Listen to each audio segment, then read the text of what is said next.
كلمتان حبيبتان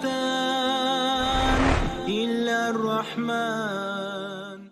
Assalamualaikum warahmatullahi wabarakatuh. Waalaikumsalam warahmatullahi Pemirsa, sahabat wabarakatuh. LC dimanapun Anda berada, Alhamdulillah pada kesempatan kali ini kita kembali dipertemukan oleh Allah Subhanahu wa Ta'ala di dalam acara Anda Bertanya, LC Menjawab. Pada kesempatan kali ini kita akan menjawab pertanyaan-pertanyaan yang belum sempat terjawab pada webinar maupun pertanyaan dari KSI. Langsung saja kita sapa terlebih dahulu Ustadz Ugun Gunansyah. Assalamualaikum Ustadz. Waalaikumsalam warahmatullahi wabarakatuh. Kak Panji, sehat ya? Alhamdulillah. Alhamdulillah. Kita ngelanjutin nih Ustadz. Iya, ada berapa pertanyaan hari ini, Kak Panji? Pertanyaannya ada sekitar 6 Ustadz. 6 ya? Masya Allah. Langsung saja kita masuk ke pertanyaan yang pertama dari Hadikoh Sekawan. Assalamualaikum, Afwan Ustadz izin bertanya. Bagaimana agar kita bisa berkorban terutama tentang waktu, terutama dalam perihal sholat tahajud? Ya.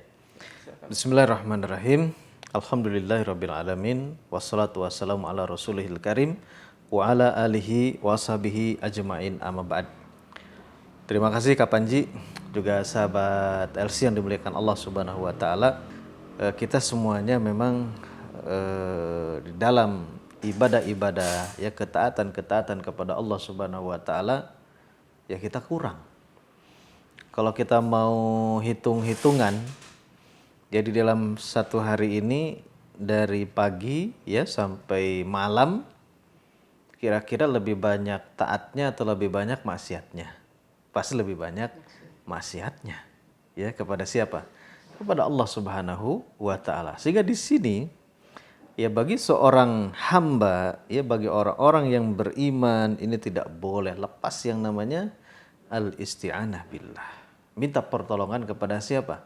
Kepada Allah Subhanahu wa Ta'ala. La haula wala quwata illa billah. Tidak ada kekuatan, ya tidak ada daya kita ini. Kalau bukan Allah yang ngasih itu kekuatan, itu daya. Kekuatan daya untuk melaksanakan ketaatan. Ya, itu dari siapa? Dari Allah Subhanahu wa Ta'ala. Kekuatan daya untuk menjauhkan diri kita dari kemaksiatan. Dari siapa itu? Dari Allah Subhanahu wa Ta'ala. Iyyaka na'budu wa iyyaka nasta'in. Ya. Kita nggak bisa apa-apa tanpa Allah. Iya. Semuanya itu hidayah. Taufik dari siapa? Dari Allah Subhanahu wa Ta'ala. Sehingga taufik itu, ya Kak Panji juga sahabat LC, adalah kemauan. Ini nih kita tiba-tiba dikasih kemauan oleh siapa? Oleh Allah Subhanahu wa Ta'ala. Dan itu tidak ujuk-ujuk gitu ya. Jadi adanya kemauan itu diawali dari ilmu. Dari ilmu, ya kita menuntut ilmu, menggali ilmu-ilmu agama Islam, ya ilmu-ilmu syar'i. Kemudian Allah kasih kita kemauan, juga taufik itu adalah kita dikasih apa? Kemampuan oleh Allah Subhanahu wa Ta'ala sehingga bisa melakukan amal-amal ataupun ketaatan kepada Allah Subhanahu wa Ta'ala. Ya sehingga ya kita harus senantiasa talabul aun, minta pertolongan kepada Allah Subhanahu wa Ta'ala dengan apa? Yang mudah adalah senantiasa berdoa kepada Allah Subhanahu wa Ta'ala, minta. Ya Allahumma inni ala dzikrika wa syukrika wa husna ibadatik. Minta pertolongan agar kita dikuatkan senantiasa berzikir, ya. Diberikan kemampuan oleh Allah, dikuatkan senantiasa bisa bersyukur, ya, diberikan kemampuan kemudahan oleh Allah untuk memperbaiki apa? Amalan-amalan kita, ibadah-ibadah kita termasuk sholat tahajud. Mungkin ilmunya sudah dapat, ya. Ilmu atau hidayah irsyad, ya, ilmu pengetahuan atau knowledge ini sudah dapat kita nih Kak Panji, ya, bahwasanya tahajud itu sepertiga malam, ya, bangun, kemudian di situ banyak juga keutamaan-keutamaan. Tapi ketika Allah belum ngasih taufiknya kepada kita, ya, ya berat memang, ya.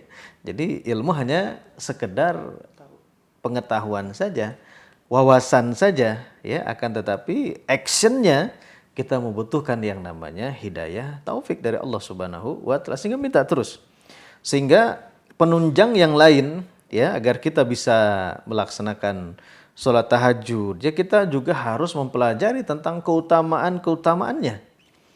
ya tentang pahala-pahala di balik bangun sepertiga malam. Sehingga kita termotivasi, sehingga kita terdorong, ya. Bahwasanya ketika seorang bangun sepertiga malam, Allah siapkan 3 hal. Yang pertama, ketika berdoa pasti dikabul. Ini keren ini. Ya ketika sepertiga malam ya bangun, tapi bangun bukan sekedar bangun ya kebelet kencing ya, tidur lagi, bukan ini Kapanji ya. Tapi wudhu ya, sholat, berdoa. Ini ketika berdoa kata Allah pasti dikabul, diijabah. Ketika meminta pasti dikasih. Sepertiga malam ini ya.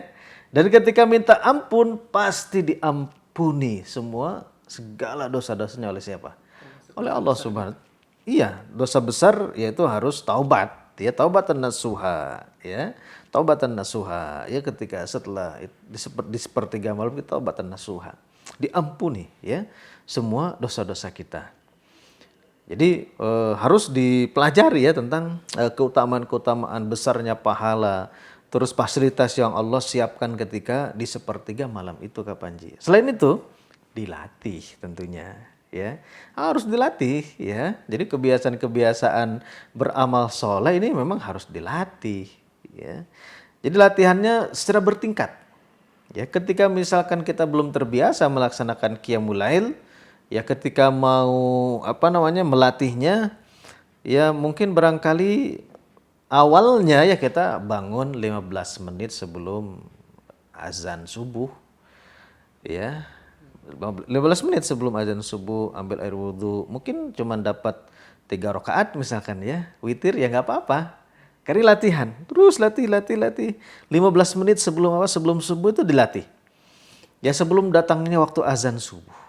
Ya, mungkin setelah 2 minggu atau sebulan gitu ya, tingkatkan. Jadi alarmnya ini dipindah, digeser. Kalau tadi 15 menit sebelum subuh, misalkan untuk bulan depannya ini 30 menit sebelum waktu subuh. Sehingga bisa dengan leluasa ditambah rokaatnya ya, doanya semakin dalam, semakin khusyuk mintanya kepada siapa? Kepada Allah Subhanahu wa Ta'ala, dan seterusnya dilatih. Mungkin nanti bisa sampai kepada titik jam 3 ya. Itu sudah bangun, terbiasa sehingga menjadi habit. Ya karena dikasih apa? Taufik ya oleh Allah Subhanahu wa Ta'ala. Itu ya. Jadi itu ada mujahadahnya. Terus kita juga tidak boleh berlepas tawakal kepada Allah tadi, meminta pertolongan ya. Itu dimudahkan insyaallah oleh siapa? Oleh Allah Subhanahu wa Ta'ala. Wallahu a'lam bishawab. Kita lanjut pertanyaan yang kedua dari Fitri. Ya. Assalamualaikum Ustadz, izin bertanya. Waalaikumsalam. Diizinkan. Bagaimana cara kita mengetahui bahwa orang tersebut mencintai kita karena Allah bukan karena nafsu semata? Ya. Jadi seorang ikhwan, dia itu benar tidak cintanya kepada seorang akhwat karena Allah, ya dia ngajak cepat dihalalkan apa enggak gitu ya. Jadi akhwat itu harus memiliki pendirian yang kokoh, harus menjaga ifahnya, harus menjaga kesuciannya. Halalkan aku atau tinggalkan. Gitu ya. Pilihannya cuma 2. Ya, maka seorang ikhwan yang soleh, maka tanda dia serius, ya dia takut dirinya kepada Allah Subhanahu wa Ta'ala, ingin menggapai cinta Allah Subhanahu wa Ta'ala, maka dia akan segera melamar Anda. Ya, mengajak nikah apa enggak gitu ya, dihalalkan apa enggak gitu ya. Ada pilihan ketiga. Gak ada pilihan yang ketiga ya. Itu setan ya, dari setan. Jadi kalau tandanya ngajak pacaran ya, melakukan kemaksiatan, itu berarti tidak cinta karena Allah Subhanahu wa Ta'ala. Jadi kalau awalnya ada suka karena keindahan, itu tabiat manusia. Ya, fankihu ma thaba lakum, nikahilah ya. Pasangan-pasangan yang apa? Yang disukai gitu ya. Yang disukai karena ini ibadah seumur hidup. Ya sehingga kenapa Nabi tadi mengisyaratkan 4 alasan menikahi seseorang, calon kita itu. Yang paling penting adalah agamanya, terus kalau ada juga cantiknya, kayaknya, terus apalagi tadi keluarganya, nasabnya bagus. Ya tapi agama yang dipegang Ya, karena tadi ini ibadah seumur hidup. Ya, sedunia sesurga gitu ya. Karena apa? Setiap hari lo lagi gitu. Ya kamu lagi yang saya lihat gitu ya. Ketika suami istri gitu ya. Jadi itu tabiat ya, tabiat manusia. Awalnya suka karena keindahannya nggak masalah ya.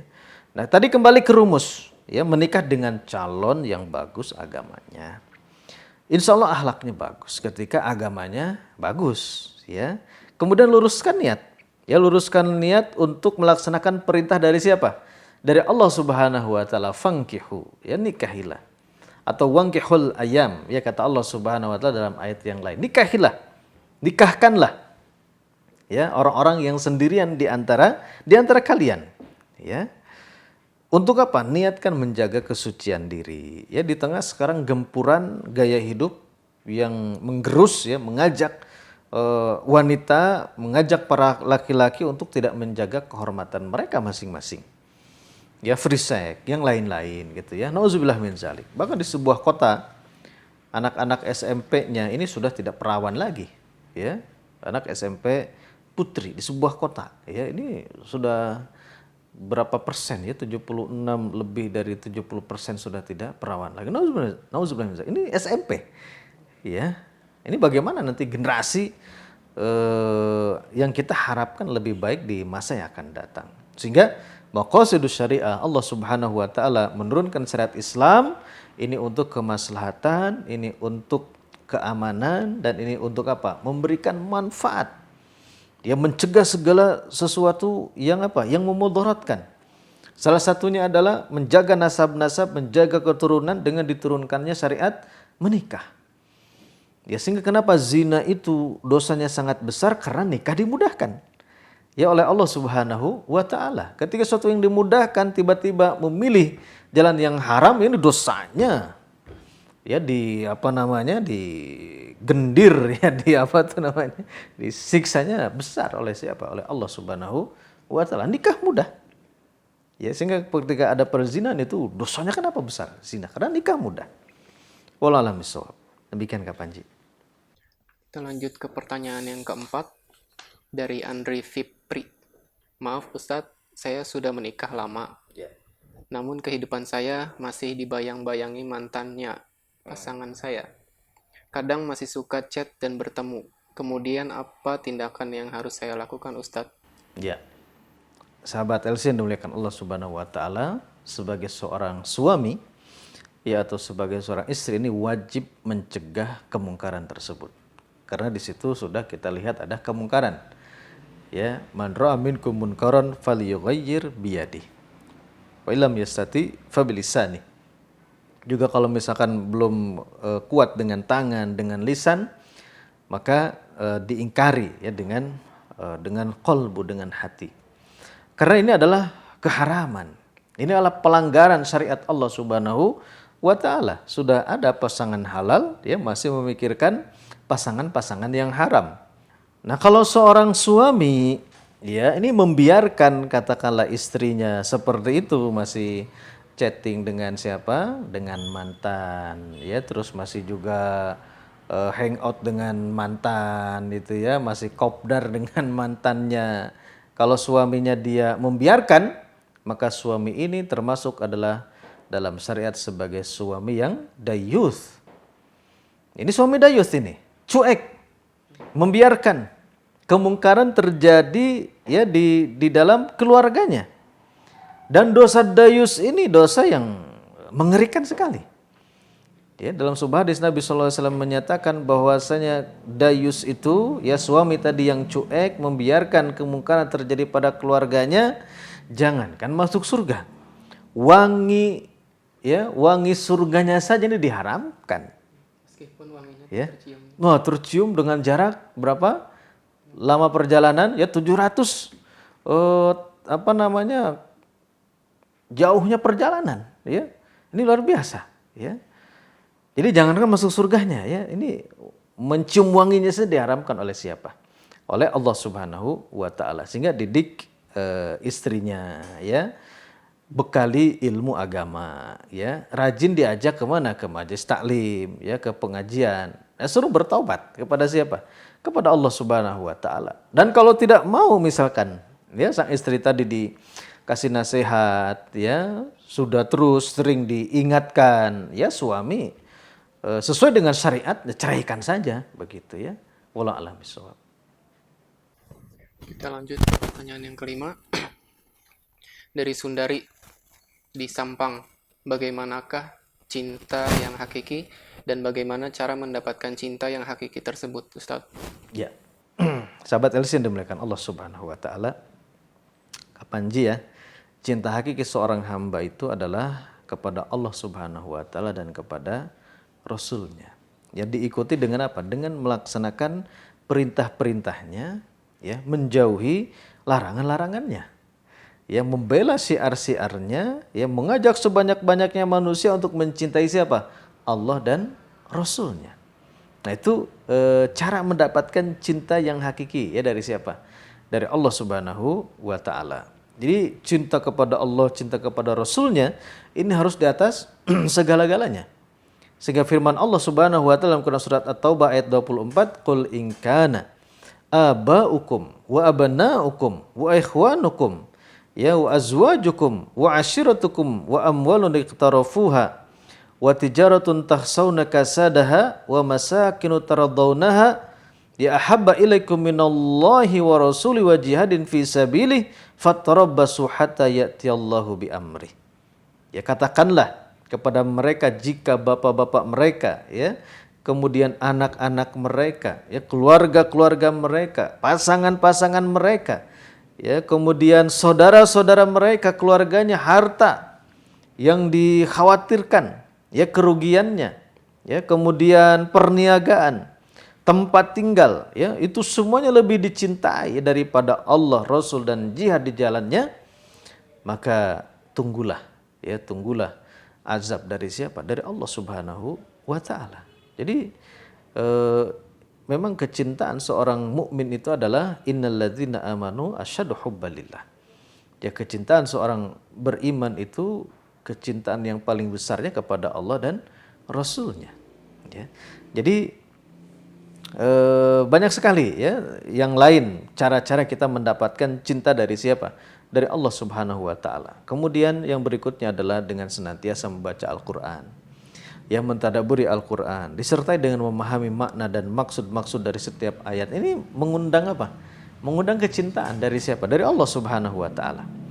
Kemudian apalagi setelah kita melakukan hal-hal yang wajib, kemudian ikuti dengan amalan-amalan sunnah, maka ini pun akan menarik, ya, mengundang kecintaan dari siapa? Dari Allah Subhanahu Wa Taala. Ya, jadi terus menerus berzikir kepada Allah Subhanahu Wa Taala dalam setiap keadaan, baik dengan lisan, dengan kolbunya, ya, dengan apa? Dengan amalan. Ini pun akan apa? Mendatangkan kecintaan dari Allah Subhanahu Wa Taala. Sehingga dengan senantiasa kita melaksanakan semua perintah-perintah dari Allah, ya, melaksanakan ketaatan-ketaatan, atau dengan kata lain senantiasa bertakwa kepada Allah Subhanahu Wa Taala, maka kita akan meraih cinta Allah Subhanahu Wa Taala. Wallahu a'lam bishawab.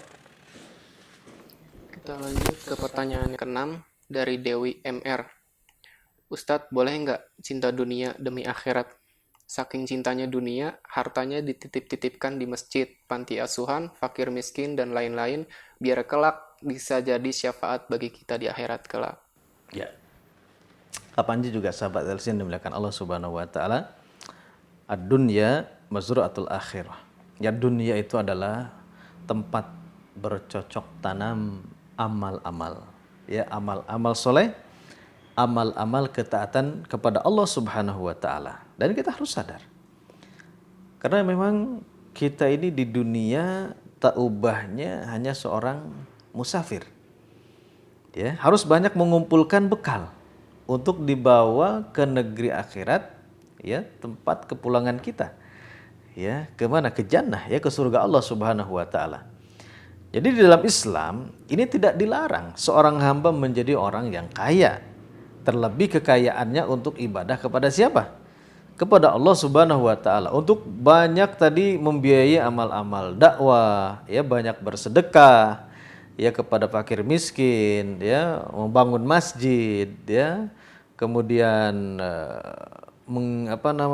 peduli kepada anak-anak yatim, ya itu silahkan, tapi hati-hati di sini, hati-hati setan itu si akal busuk ya dan sangat licik, jangan sampai membelokkan hati-hati kita, jangan membelokkan niat-niat kita, ya kita menggebu nih punya tekad untuk banyak harta, ya untuk tadi banyak inginnya, kalau saya sudah punya harta banyak nanti saya akan infak sedekah yang lain-lain. Dari sekarang latihan infak sedekahnya, ya jangan nunggu nanti, ya nunggu banyak dulu, ya nunggu kaya dulu, ya tapi sedekahlah dari sekarang, maka insya Allah akan dibanyakan dan akan dikayakan oleh siapa? Oleh Allah Subhanahu wa taala. Jadi jangan dinanti-nanti, ya. Ya kalau dinanti-nanti ya hanya berarti itu halu ya, halusinasi nih Kapanci ya. Tahu-taunya kita jadi tawanan harta nantinya. Ya tahu-tahu kita jadi tawanan dunia. Akhirnya kita lupa ibadah. Ya kita sholatnya jadi telat, ya ketinggalan terus, enggak on time, ya sibuk tadi alasannya ingin tadi dapat harta bisa sedekah, tapi ya ibadahnya malah ditinggal. Ini kan nggak nyambung gitu ya, nggak nyambung. Terus malah mungkin subuhnya kesiangan, ya tidak sholat berjamaah di masjid misalkan kalau yang kaum laki-lakinya, ya nah, ini kan bahaya ya. Jangan sampai kita terkecoh oleh siapa? Oleh setan. Wallahu a'lam bishawab. Baik, kita lanjut ke pertanyaan terakhir, yaitu dari Raudia Karni. Bismillah, Ustadz, bagaimana cara melihat laki-laki yang benar-benar taat kepada Allah Subhanahu wa taala? Dari pandangan orang, dia selalu taat agama, tetapi sikapnya kepada saya seperti tidak sesuai dengan perkataan orang lain, Ustadz. Ya. Baik, terima kasih Kak Panji. Sahabat LC yang dimuliakan Allah Subhanahu wa taala, karena memang ya cinta yang asli itu adalah yang dilandasi oleh syariat Allah Subhanahu wa taala. Jadi ketika tadi faktanya sebagaimana yang ditanyakan Kak Panji, jadi belum bisa ya ketika sebelum menikah itu ya Anda itu tahu ya melihat ini laki-laki ini taat ataupun tidak gitu ya, kecuali dikirim utusan kalau mau ya. Dalam Islam boleh silakan kirim utusan macomblang lah istilahnya ya, yang bisa mengawasi sehingga mengetahui terkumpul data hal ihwal ya tentang calon kita, apakah laki-laki ataupun yang wanitanya itu bagus ataupun tidak ibadahnya gitu ya. Tapi secara umum ini kita nggak tahu gitu ya. Jadi kalau belum nikah ya belum tahu gitu. Asli apa tidak nih ibadahnya, taatnya kepada siapa? Kepada Allah Subhanahu wa taala. Justru harus dibalikan, nikah dulu, baru setelah nikah kita akan tahu watak aslinya seperti apa gitu ya. Jadi sebelum menikah kita nggak bisa tahu ya, nggak bisa lihat ini secara full. Ini secara full ya, taat ibadah ataupun tidak beribadah gitu ya kepada siapa? Kepada Allah Subhanahu wa taala. Jadi rasa suka kita ya sahabat LC kepada lain jenis gitu ya, kepada seseorang, laki-laki suka kepada wanita, wanita kepada laki-laki, itu harus disalurkan melalui jalan yang disyariatkan oleh Allah Subhanahu wa taala. Jalan yang dihalalkan oleh Allah Subhanahu wa taala yaitu jalan pernikahan. Ya. Nah, sehingga sebagai penutup tentang bagaimana kita benar-benar ya mencintai Allah Subhanahu wa taala, kita harus meraih kecintaan dari Allah Subhanahu wa taala sehingga Allah benar-benar menumpahkan kecintaan kepada siapa? Kepada kita semuanya, ya. Itu al-hubbu fillah wal bughdhu fillah. Ya, kita harus mencintai apa yang dicintai oleh Allah Subhanahu wa taala dan kita harus membenci apa-apa yang dibenci oleh Allah Subhanahu wa taala. Karena ketika seseorang sudah menjadi dicintai oleh Allah Subhanahu wa taala, seseorang sudah menjadi wali Allah Subhanahu wa taala, betul-betul dicintai oleh Allah Subhanahu wa taala, maka ketika dia melihat dengan penglihatan dari Allah Subhanahu wa taala. Maksudnya matanya dijaga ya dari kesalahan, dari dosa, dari maksiat. dia berbicara, dia mendengar, ya, itu semuanya akan dibimbing oleh siapa? Oleh Allah Subhanahu wa taala, ya. Ketika seseorang ini mau melaksanakan kemaksiatan, itu dicegah oleh siapa? Oleh Allah Subhanahu wa taala. Ya Allah Al-Latif, ya, Maha Lembut, menjauhkan seorang hamba yang dicintainya itu agar jangan sampai melaksanakan kemaksiatan. Kepada siapa? Kepada Allah Subhanahu wa taala. Dan ketika seorang dicintai oleh Allah Subhanahu wa taala, Allah mengumumkan. Dia memanggil siapa? Jenderalnya malaikat, itu ya, malaikat Jibril. Pasnya, wahai Jibril, aku mencintai si fulan, tolong beritakan, sampaikan ya kepada makhluk yang ada di langit ini. Dan dijadikan pula makhluk yang di bumi itu cintanya, hatinya dipenuhi cinta kepada sang hamba tadi. Ya, sehingga mudah-mudahan kita semuanya diberikan karunia oleh Allah Subhanahu wa taala, kita bisa mencintai Allah Subhanahu wa taala dan Allah pun memberikan cintanya kepada siapa? Kepada kita semuanya. Wallahu a'lam bishawab. Baik, itu adalah pertanyaan terakhir dan alhamdulillah semua pertanyaan sudah dijawab. Mudah-mudahan buat yang bertanya diberikan pemahaman oleh Allah Subhanahu wa taala. Amin. Mudah-mudahan kita semua senantiasa diistiqomahkan dalam kebaikan. Assalamualaikum warahmatullahi wabarakatuh. Waalaikumsalam warahmatullahi wabarakatuh. كلمتان حبيبتان إلى الرحمن